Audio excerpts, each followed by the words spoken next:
నేను శైలజ సినిమాతో మంచి విజయాన్ని అందుకున్నాడు హీరో రామ్. ఈ సినిమా హీరో రామ్తో పాటు దర్శకుడు కిషోర్ తిరుమలకి కూడా మంచి గుర్తింపు తెచ్చింది.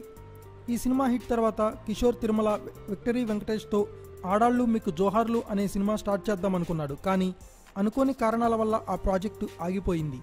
హీరో రామ్ కూడా ఈ సినిమా తర్వాత చాలానే గ్యాప్ తీసుకున్నాడు. ఇప్పుడు మళ్ళీ ఈ కాంబినేషన్ రిపీట్ అవుతుంది. నేను శైలజ చిత్రంలానే ఒక రొమాంటిక్ లవ్ స్టోరీకి సర్వం సిద్ధమైంది. రామ్ హీరోగా ఈ సినిమాలో మాత్రం ఇద్దరు శైలజలు ఉన్నారు. ఈ సినిమా కోసం ఇద్దరు భామలని హీరోయిన్లుగా ఎంపిక చేశారంట. అందులో ఒకరు అనుపమ పరమేశ్వరన్ కాగా మరొకరు మేఘా ఆకాష్. ఏప్రిల్ 25 నుండి షూటింగ్ ప్రారంభించుకునే ఈ చిత్రాన్ని స్రవంతి మూవీస్ బ్యానర్పై స్రవంతి రవికిషోర్ నిర్మించనున్నారు. దేవిశ్రీ ప్రసాద్ సంగీతం అందిస్తున్నాడు. ఈ సినిమాలో రామ్ సరికొత్త లుక్తో కనిపిస్తున్నాడని వినికిడి. చూడాలి మళ్ళీ వీళ్ళిద్దరి కాంబినేషన్లో హిట్ దక్కుతుందో లేదో. Thanks for watching. Please subscribe our channel.